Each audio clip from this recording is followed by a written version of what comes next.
I am Dr. Meenu Chan, Associate Professor and Head, Department of Economics, DAV College for Girls, Yamnanagar. Today the topic is Ricardian theory of rent. In this lecture, I am going to cover meaning and types of rent, Ricardian theory of rent, assumptions of this theory, reasons for existence of rent, explanation of this theory, diagrammatic presentation, relationship between rent and price, relationship between rent and profits, criticism of this theory, and in the end, frequently asked questions. Now, what is rent? In common language, rent is used to denote payments for the use of a house or a shop. It also denotes the hiring charges for a taxi or a machine. Common language में rent किसे कहा जाता है? Rent से हमारा अभिप्राय होता है घर का कितना रेंट है, शॉप का कितना रेंट है, टैक्सी के कितने चार्जेस दिए, मशीन का कितना रेंट है, टेंट का कितना रेंट है. बट इकोनॉमिक्स में रेंट का मीनिंग डिफरेंट होता है. रेंट से हमारा अभिप्राय उत्पादन के साधनों को दी जाने वाले पेमेंट से होता है. In economics, rent is the payment made to factors of production. According to Dr. Marshall, the income derived from the ownership of land and other free gifts of nature is commonly called rent. Doctor Marshall ने कहा, rent किसे कहते हैं? जिनके पास भूमि या nature के द्वारा free gifts दिए होते हैं, उनकी ऑनरशिप होती है, तो वो मालिक क्या करते हैं? इनसे इनकम प्राप्त करते हैं और उसे रेंट कहा जाता है. रेंट की दो डेफिनेशंस हैं. दो तरह से हम रेंट को डिफाइन कर सकते हैं, classical definition and modern definition. In classical definition, according to Carver, rent is the price paid for the use of land. Rent किसे कहा जाता है? कि जब हम भूमि का प्रयोग करते हैं, जो कीमत दी जाती है भूमि का प्रयोग करने के लिए, उसे रेंट कहा जाता है. In modern definition, according to Hibden, rent is the difference between the actual payment of a factor and its supply price or transfer price. Rent किसे कहा जाता है? एक साधन की जो वास्तव में अर्निंग्स हैं और जो उसकी हस्तांतरण अर्निंग्स हैं, उसके बीच में अंतर को रेंट कहा जाता है. तो rent is equal to actual earnings minus transfer earnings. College में अगर कोई पीएन है, इस समय उसकी सैलरी 10,000 रुपीज़ है और वो जो जहाँ पहले काम कर रहा था, अगर उसकी सैलरी वहाँ पर 8,000 थी, तो 10,000 जो इस समय अर्न कर रहा है वो एक्चुअल अर्निंग्स हैं, और जो वो छोड़ कर आया है 8,000 जहाँ पर उसकी सैलरी थी, that is a transfer earnings. आप लेक्चर ये वाला सुन रहे हो, दिस इज एक्चुअल में जो आप कर रहे हो, और इस लेक्चर को सुनने के लिए जो तुमने छोड़ा है, that is a transfer concept. तो रेंट किसे कहा जाता है? Actual earnings minus transfer earnings. Rent कई प्रकार का हो सकता है. Types of rent: economic rent, gross rent, scarcity rent, differential rent, and situation rent. What is economic rent? Economic rent किसे कहा जाता है? It is the payment made for the use of land alone. जब हम सिर्फ भूमि का ही प्रयोग करते हैं, भूमि के प्रयोग के लिए जो भुगतान करते हैं, उसे इकोनॉमिक रेंट कहा जाता है। According to Ricardo and classical economists, economic rent refers to the payment for the use of land only. रिकार्डो और क्लासिकल इकोनॉमिस्ट के अकॉर्डिंगली रेंट, इकोनॉमिक रेंट किसे कहा जाता है? इकोनॉमिक रेंट से हमारा अभिप्राय है जब हम भूमि का प्रयोग करते हैं तो उसके लिए जो भुगतान करते हैं उसे इकोनॉमिक रेंट कहा जाता है। प्रोफेसर बोल्डिंग ने इकोनॉमिक रेंट को सरप्लस भी कहा। उन्होंने कहा कि लैंडलॉर्ड्स को कुछ भी नहीं करना पड़ता रेंट के लिए, इसलिए उन्होंने इसे सरप्लस कहा। Landlords get it without doing any efforts. Gross rent किसे कहा जाता है? Gross rent refers to that rent which is paid for the services of land and the capital invested on it. Gross rent से हमारा अभिप्राय है कि जब हम भूमि का प्रयोग करते हैं और भूमि पर कुछ ना कुछ कैपिटल इन्वेस्ट होती है, जैसे हट बनी हुई है, ट्यूबवेल है, तो ऐसे में लैंड को भी हम यूज कर रहे हैं और उस पर जो कैपिटल इन्वेस्ट की गई है उसको भी यूज कर रहे हैं, तो इस समय जो रेंट दिया जाता है उसे क्या कहा जाता है? ग्रॉस रेंट कहा जाता है। तो ग्रॉस रेंट में क्या क्या इंक्लूड किया जाता है? Number 1 is economic rent. Economic rent जैसे मैंने आपको अभी बताया कि जब हम लैंड को यूज करते हैं तो उस समय जो पेमेंट की जाती है that is economic rent. Second constituent gross rent का क्या है? Interest on capital invested for improvement of land, कि लैंड को इम्प्रूव करने के लिए उस पर जो हमने पूंजी को लगाया हुआ है उसके इंटरेस्ट को ग्रॉस रेंट में इंक्लूड किया जाता है। जैसे मैंने आपको एग्जांपल दिया अभी, ट्यूबवेल का, हट बनी हुई है। थर्ड कॉन्स्टिट्यूएंट इसका है reward for risk taken by the landlords by investing his capital on the improvement of land. Landlord risk लेता है जब वो लैंड पर इन्वेस्ट करता है और मैनेज भी करता है, तो उस रिवॉर्ड को भी ग्रॉस रेंट में इंक्लूड किया जाता है। तो ग्रॉस रेंट में क्या क्या इंक्लूड किया जाता है?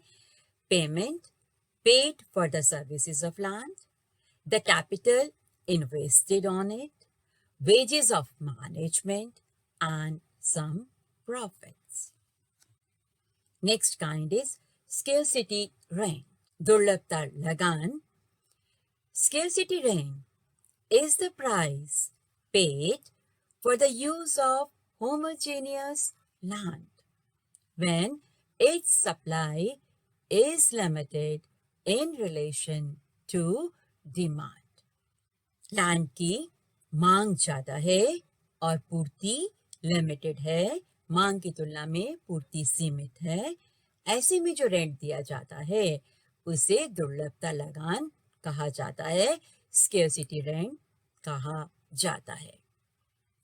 डिफरेंशियल रेंट, भेदात्मक लगान। भूमि की उपजाऊ शक्ति में अंतर होता है, लैंड की फर्टिलिटी में अंतर पाया जाता है, इसलिए जो रेंट दिया जाता है due to difference in the fertility of land उसे डिफरेंशियल रेंट कहा जाता है। जो ज्यादा फर्टाइल लैंड होगी उसे रेंट ज्यादा मिलेगा और जो लैंड कम उपजाऊ है उसे कम लगान मिलता है। Situation rent, rent also arises on account of difference in situation of land. It is called situation rent. Land near to cities will get more rent. आपने देखा होगा कि जो लैंड अर्बन एरियाज के पास है, शहरों में है, शहरों के पास है, वहां पर रेंट ज्यादा होता है।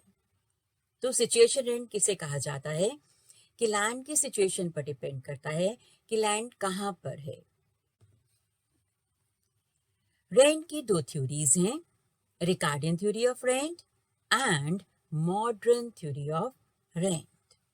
In this lecture, I am going to cover Ricardian theory of rent. Ricardian theory of rent David Ricardo के द्वारा दी गई। David Ricardo was a British political economist. ये थ्योरी 1817 में डेविड रिकार्डो ने अपनी book principles of political economy and taxation में दी।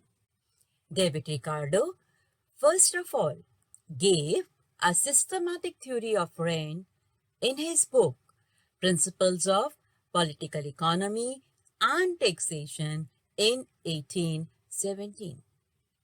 उनसे पहले फिजियोक्रेट्स और एडम स्मिथ उनके अनुसार रेंट क्यों होता है? बिकॉज नेचर बहुत दयालु है।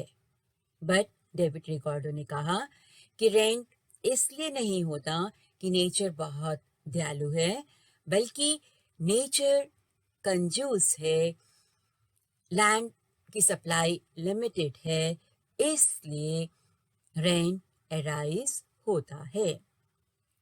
Prior to Ricardo, physiocrats and Adam Smith regarded rent as the result of bounty of nature. कि नेचर दयालु है इसलिए रेंट होता है। But David Ricardo regarded rent as a result of the niggardliness of nature. But David Ricardo ने कहा nature कंजूस है, इस कारण से रेंट उत्पन्न होता है। डेविड रिकार्डो ने अपनी थ्योरी में एंडरसन और माल्थस के व्यूज को इनकॉर्पोरेट किया। एंडरसन ने कहा था कि लैंड की फर्टिलिटी में अंतर पाया जाता है और माल्थस ने कहा था कि law of diminishing returns apply होता है। Ricardo has coordinated the view points of both Anderson and Malthus in his theory.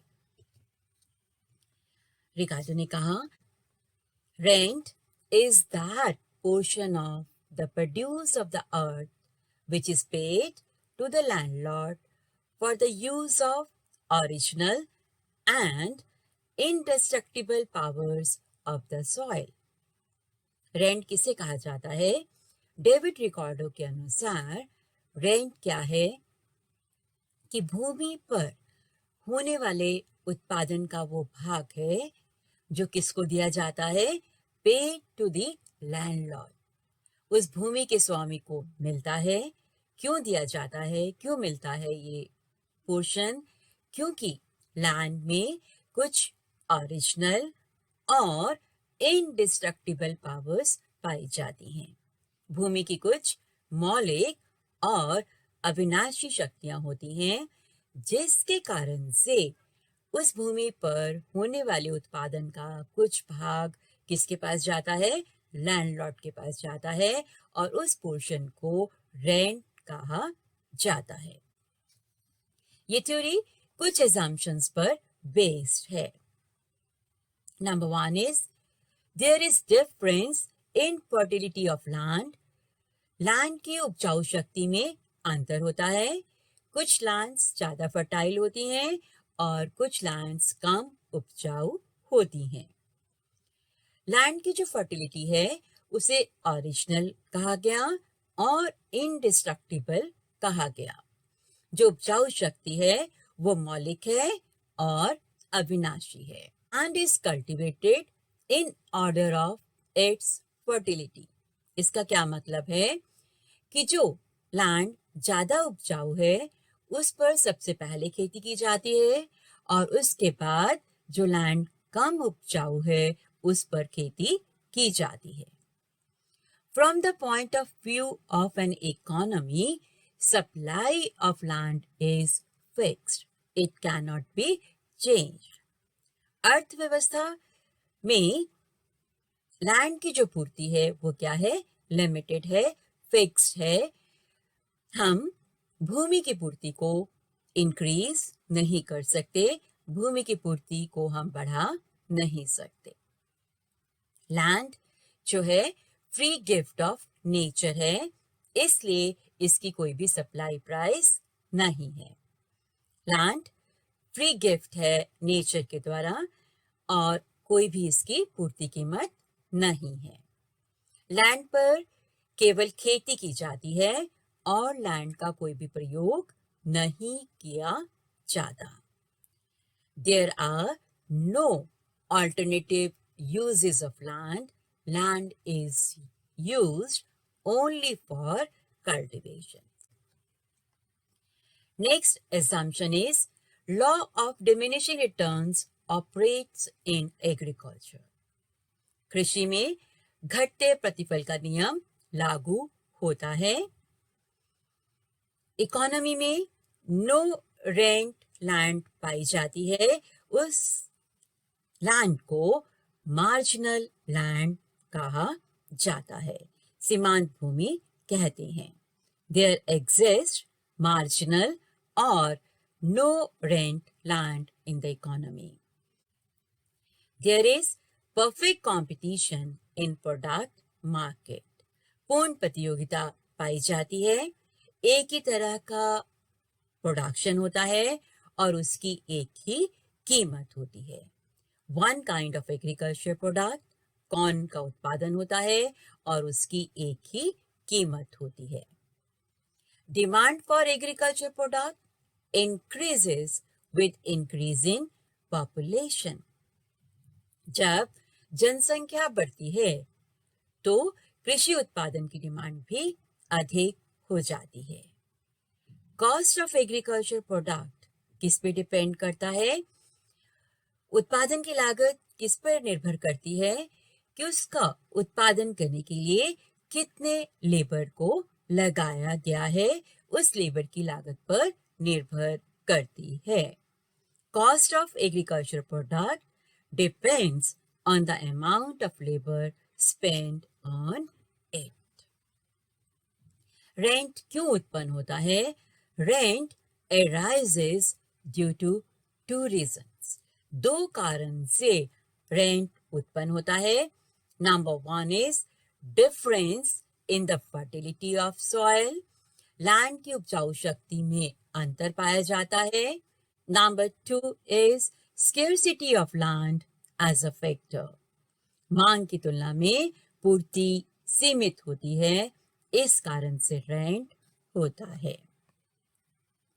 दो तरह की खेती की जाती है. कल्टीवेशन दो तरह की हो सकती है, extensive cultivation and intensive cultivation. Extensive cultivation किसे कहा जाता है? कि जब अधिक उत्पादन करने के लिए अधिक भूमि का प्रयोग किया जाता है, उसे विस्तार खेती कहा जाता है. It refers to the cultivation wherein more land is used to increase production. अधिक उत्पादन करने के लिए जब हम अधिक भूमि का प्रयोग करते हैं, उसे एक्सटेंसिव कल्टीवेशन कहा जाता है. और इंटेंसिव कल्टीवेशन किसे कहा जाता है? Intensive cultivation refers to that cultivation wherein to increase production more and more units of labor and capital are employed on a given piece of land. Intensive cultivation गहन खेती किसे कहा जाता है? जिसमें एक पीस ऑफ लैंड है, उस पे जब हम श्रम और पूंजी की अधिक इकाइयां लगाते हैं उत्पादन को बढ़ाने के लिए, उसे इंटेंसिव कल्टीवेशन कहा जाता है. एक्सटेंसिव कल्टीवेशन में रेंट कैसे होता है? एग्जाम्पल है कि एक नया कंट्री है, वहां पर लोग सेट होने के लिए गए, रहने के लिए गए, वहाँ पर लैंड की फर्टिलिटी में डिफरेंस पाया जाता है। ग्रेड ए लैंड है जो सबसे उपजाऊ है, ज़्यादा फर्टाइल है, उससे कम फर्टाइल लैंड बी ग्रेड पर है और उससे कम फर्टाइल लैंड सी ग्रेड है। आपको एग्जाम्पशंस में बताया था कि सबसे पहले लोग कहाँ पर खेती करते हैं, जो सबसे अधिक उपजाऊ भूमि है।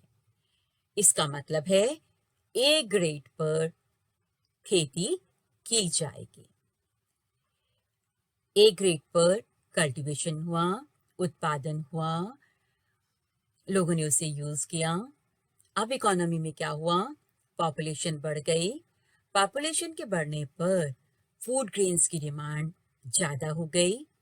अब इकोनॉमी में उस कंट्री में ए ग्रेड की लैंड नहीं है। अब लोग क्या करेंगे, बी ग्रेड की लैंड पर खेती की जाएगी। बी ग्रेड की लैंड पर जब खेती की जाएगी, जितने लेबर हमने ए ग्रेड लैंड पर लगाए थे, फॉर एग्जाम्पल हमने एक लेबर को ए ग्रेड लैंड पर लगाया, प्रोडक्शन कितना हुआ, 100 हुआ। ऐसे अब हमने बी ग्रेड लैंड पर एक लेबर लगाया तो प्रोडक्शन जो है वो 100 नहीं होता है, प्रोडक्शन 100 से कम होता है। फॉर एग्जाम्पल 80 हुआ तो ए ग्रेड पे 100 हुआ, बी ग्रेड पे प्रोडक्शन 80 हुआ। इन दोनों के डिफरेंस को 20, ए ग्रेड को क्या मिलेगा, रेंट मिलेगा। ऐसे ही जनसंख्या और बढ़ गई, कॉर्न की डिमांड और बढ़ गई। अब क्या होगा, सी ग्रेड की लैंड पर कल्टीवेशन की जाएगी। सी ग्रेड लैंड पर भी हमने एक लेबर को लगाया, प्रोडक्शन जो है अब वो पहले से कम हुआ, 60 हुआ। तो ए ग्रेड को 100 माइनस 60, 40 रेंट मिला। बी ग्रेड को 80 माइनस 60, 20 रेंट मिला। और सी ग्रेड लैंड को कोई भी रेंट नहीं मिलता है। इसको हम टेबल में देखेंगे कि टेबल में ए ग्रेड लैंड एक लेबर लगाया एग्जाम्पल के लिए, उसकी कॉस्ट 100 रुपीज़ है, प्रोडक्शन कितना हुआ, 100। इस समय यहाँ पर कोई भी रेंट नहीं हुआ। बी ग्रेड लैंड पे कल्टीवेशन हुआ, एक लेबर लगा, प्रोडक्शन कितना हुआ, 80। तो ए ग्रेड लैंड को 20 रेंट मिला। सी ग्रेड पे कल्टीवेशन किया गया, प्रोडक्शन कितना हुआ, 60। अब इकोनॉमी में ए ग्रेड लैंड को 40 रेंट मिला, बी ग्रेड लैंड को 20 रेंट मिला और सी ग्रेड लैंड को कोई भी रेंट नहीं मिला। और वो लैंड जिसको कोई रेंट नहीं मिलता उसे हम क्या कहते हैं, मार्जिनल लैंड कहा जाता है। ओ वाई एक्सिस पे हमने प्रोडक्शन लिया, ओ एक्स एक्सिस पे हमने यूनिट्स ऑफ लैंड को लिया। प्रोडक्शन कितना हुआ था ए लैंड पे, 100, कोई भी रेंट नहीं हुआ। अब हमने बी ग्रेड लैंड पे कल्टीवेशन किया, प्रोडक्शन कितना हुआ, 80। तो ये वाला जो पोर्शन है ये क्या है, रेंट है। अब हमने सी ग्रेड लैंड पे कल्टीवेशन किया, प्रोडक्शन हुआ 60। अब रेंट कितना हुआ, ये सारा पोर्शन जो है वो इकोनॉमी में रेंट है। रेंट को हम एवरेज और मार्जिनल रेवेन्यू कर्व से भी हम इसे दिखा सकते हैं। ए ग्रेड की लैंड तो हम इस डायग्राम में शो कर रहे हैं, O Y axis, O X axis. O X axis पे हमने आउटपुट को लिया है, average revenue and marginal revenue curve. Perfect competition है, both are equal, P is the price, average cost curve और ये marginal cost curve, E is the equilibrium point. ये आपने परफेक्ट कंपटीशन में भी किया होगा और ओ एक्स आउटपुट को हमने प्रोड्यूस किया। ये ए ग्रेड की लैंड है। अब क्या हुआ इकोनॉमी में, पॉपुलेशन इंक्रीज हुई तो प्राइसेस बढ़ गई। प्राइसेस के बढ़ने पर अब क्या हुआ, डिमांड ज़्यादा हो रही है फूड ग्रेन्स की, तो बी ग्रेड की लैंड पर प्रोडक्शन हुआ। बी ग्रेड की लैंड पर लेबर लगा, यही एवरेज रेवेन्यू कर्व और marginal revenue curve both are equal. Average cost curve, marginal cost curve E point पर संतुलन हुआ। अब क्या हुआ, ए ग्रेड के लैंड पे आप देखो कि इक्विलिब्रियम पॉइंट चेंज हो गया और अब ए ग्रेड के लैंड को क्या मिल रहा है, ये रेंट मिल रहा है। अब बी ग्रेड के लैंड को कोई भी रेंट नहीं मिल रहा। पॉपुलेशन बढ़ गई, डिमांड फॉर कॉर्न्स इंक्रीज हो गए, प्राइसेस बढ़ गई। अब सी ग्रेड लैंड पर कल्टीवेशन शुरू हो गई। सी ग्रेड लैंड पर ई पॉइंट इक्विलिब्रियम है। अब आप देखो ए एंड बी डायग्राम में क्या चेंज हुआ। बी डायग्राम में बी ग्रेड वाली जो लैंड थी उसमें प्रोडक्शन उन्होंने और अधिक किया और ए ग्रेड की लैंड में भी प्रोडक्शन बढ़ा। बी ग्रेड की लैंड में प्रोडक्शन हुआ और रेंट मिला, और ऐसे ही ए ग्रेड की जो लैंड थी उस पर रेंट अधिक हुआ, पर सी ग्रेड की लैंड को कोई भी रेंट नहीं मिला। तो ए ग्रेड की लैंड को क्या कहा जाएगा, इंट्रा मार्जिनल लैंड। ऐसे ही बी ग्रेड की लैंड को इंट्रा मार्जिनल लैंड, और सी ग्रेड की लैंड को क्या कहेंगे हम, मार्जिनल लैंड कहा जाएगा। अब हम रेंट को इंटेंसिव कल्टीवेशन में भी दिखा सकते हैं कि लैंड की जो डिमांड है वो अधिक है और सप्लाई जो है वो कम है। तो इस लैंड पर क्या किया जाता है, अधिक श्रम और पूंजी की इकाइयां लगाई जाती हैं। एक लगाया, फिर दूसरा लेबर लगाया, फिर थर्ड लेबर लगाया। ऐसे करने से क्या हो रहा है कि लैंड पर law of diminishing returns apply हो रहा है, प्रोडक्शन पहले से कम हो रहा है। The production is less from the previous units of capital and labour applied as diminishing returns is applicable. हम इसको टेबल में हम दिखा सकते हैं। एक यूनिट लगाएं, प्रोडक्शन कितना हुआ, 100, कोई रेंट नहीं हुआ। हमने सेकेंड यूनिट लगाई कैपिटल एंड लेबर की, प्रोडक्शन कितना हुआ, 80, तो फर्स्ट यूनिट पे रेंट हुआ 100 माइनस 80, 20। थर्ड यूनिट हमने लगाई, प्रोडक्शन हुआ 60, तो फर्स्ट यूनिट पे कितना रेंट हुआ, 100 माइनस 60, 40, और सेकेंड यूनिट में कितना हुआ, 80 माइनस 60, 20, और थर्ड यूनिट पे कोई भी रेंट नहीं हुआ। इसे क्या कहा जाएगा, इसे मार्जिनल यूनिट कहा जाता है। इसको हम डायग्राम में देखेंगे। ओ वाई एक्सिस पे प्रोडक्शन, ओ एक्स एक्सिस पे units of labour and capital. एक यूनिट लगाई, प्रोडक्शन हुआ 100, कोई भी रेंट नहीं हुआ। सेकेंड यूनिट लगाई, प्रोडक्शन हुआ 80, तो ये वाला पोर्शन क्या है, रेंट। थर्ड यूनिट लगाई, प्रोडक्शन कितना हुआ, 60, तो first unit and second unit दोनों को क्या मिल रहा है, रेंट मिल रहा है। और थर्ड यूनिट को कोई भी रेंट नहीं मिल रहा, उसे क्या कहा जाएगा, मार्जिनल यूनिट कहा जाएगा। Relationship between rent and price. Rent does not enter into price. लगान कीमत में शामिल नहीं होता। According to Ricardo, corn is not high because rent is paid, but rent is paid because corn is high. Rent कीमत में क्यों शामिल नहीं होता? रिकार्डो के अकॉर्डिंगली जो कॉर्न की कीमत है वो किसके बराबर है, मार्जिनल लैंड पर जो लागत आती है। और मार्जिनल लैंड किसे कहा जाता है, no rent land. Marginal land पर कोई भी लगान नहीं होता, इसलिए रेंट कॉर्न की कीमत में शामिल नहीं होता है। जब कॉर्न की कीमत बढ़ती है तो ही रेंट होता है। Higher the price higher will be the rent. अगर कीमत अधिक होगी कॉर्न की तो ही रेंट होगा। इसलिए रेंट कीमत में शामिल नहीं होता है। Rent is price determined and not price determining.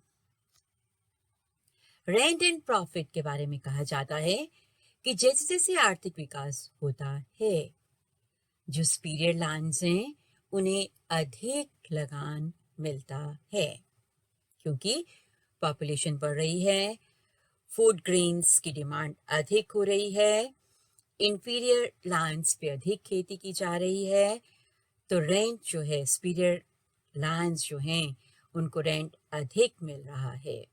तो आउटपुट का एक अधिक पोर्शन किसके पास जा रहा है? लैंडलॉर्ड्स के पास जा रहा है, जिसके कारण से क्या होगा? Share of capitalist and workers क्या हो जाएगा? इनका शेयर कुल उत्पादन में कम हो जाएगा। Criticism of this theory. Number one is no original and indestructible powers of the soil. इस थ्योरी में कहा गया कि भूमि की मौलिक और अविनाशी शक्तियां होती हैं, पर ऐसा नहीं होता है। भूमि की शक्तियां जो हैं वो अविनाशी नहीं होती हैं, नष्ट हो जाती हैं। जब हम बार बार उस पे कल्टीवेशन करते हैं, बार बार खेती करते हैं, तो भूमि की उपजाऊ शक्ति कम हो जाती है।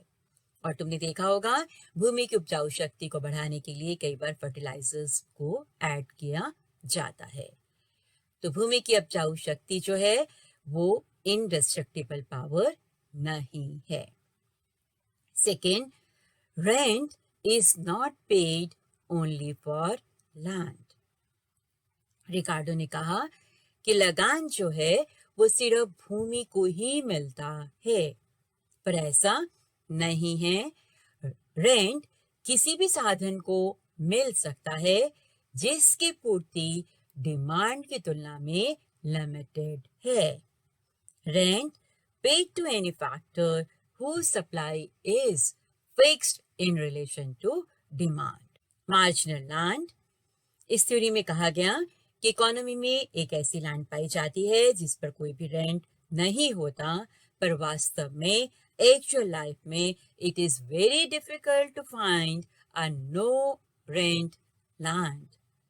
हर एक भूमि को लगान मिलता है, ऐसी भूमि नहीं पाई जाती जिसको लगान नहीं मिलता, मार्जिनल लैंड नहीं पाई जाती।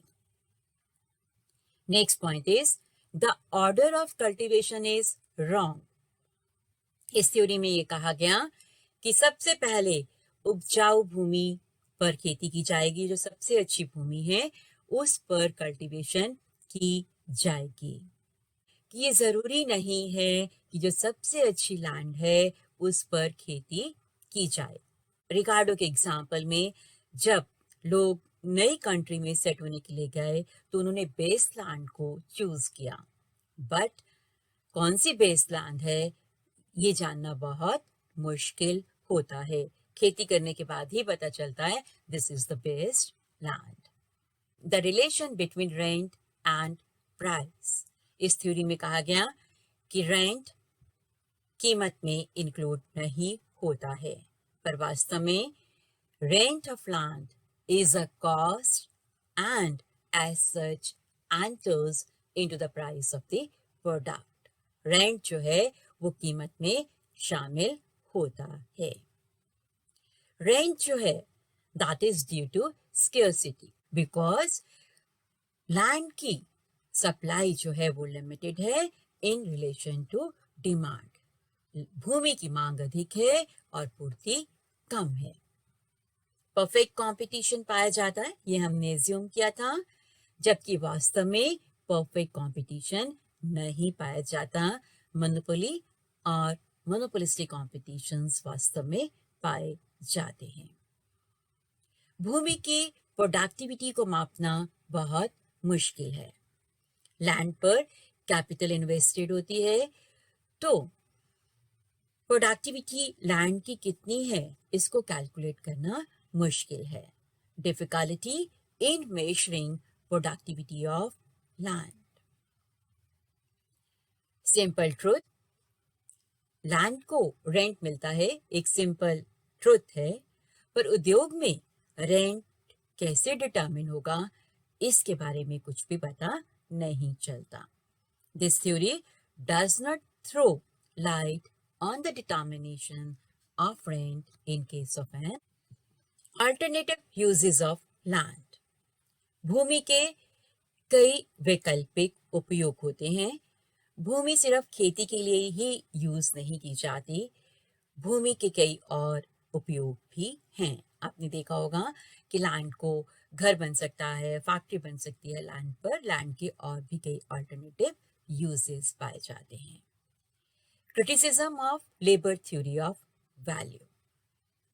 इस थ्योरी में ये कहा गया कि लागत कितनी होगी जितनी उस भूमि पर लेबर लगा हुआ है.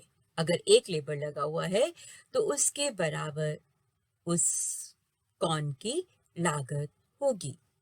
But not only the labour but cost determines the value of output. सिर्फ श्रम ही नहीं बल्कि उत्पादन की लागत जो है वो डिसाइड करती है कि उत्पादन का मूल्य कितना होगा. ऑफ कोर्स इस थ्योरी में कई कमियां पाई जाती हैं, पर ये प्रैक्टिकल पॉइंट ऑफ व्यू से और थ्योरेटिकल पॉइंट ऑफ व्यू से ये थ्योरी इंपॉर्टेंट है. This theory brings out clearly certain points which are of great importance from the standpoint of policy. Now frequently asked questions. Define rent. लगान किसे कहा जाता है? Tell different kinds of rent. लगान के अलग अलग प्रकार बताइए. State the difference between gross and economic rent. कुल और आर्थिक लगान के बीच में अंतर बताइए. What is scarcity rent? दुर्लभता लगान किसे कहा जाता है? Why does rent arise? लगान उत्पन्न क्यों होता है? Tell two assumptions on which Ricardian theory is based. Ricardian theory की दो मान्यताएं बतानी है जिस पर यह आधारित है. Explain the relationship between rent and price. लगान और कीमत के बीच में संबंध बताइए. Write any 3 drawbacks of this theory. इस थ्योरी की कोई भी 3 कमियां बताइए. Now long answer questions. What is rent? लगान किसे कहा जाता है? Explain Ricardian theory of rent. लगान की रिकार्डियन थ्योरी को बताना है. Critically examine Ricardian theory of rent. Ricardian theory का आलोचनात्मक वर्णन करना है. पहले रिकार्डियन थ्योरी बताना है, उसके बाद उसकी आलोचना बतानी है. Good luck. It's all about Ricardian theory of rent. Thank you.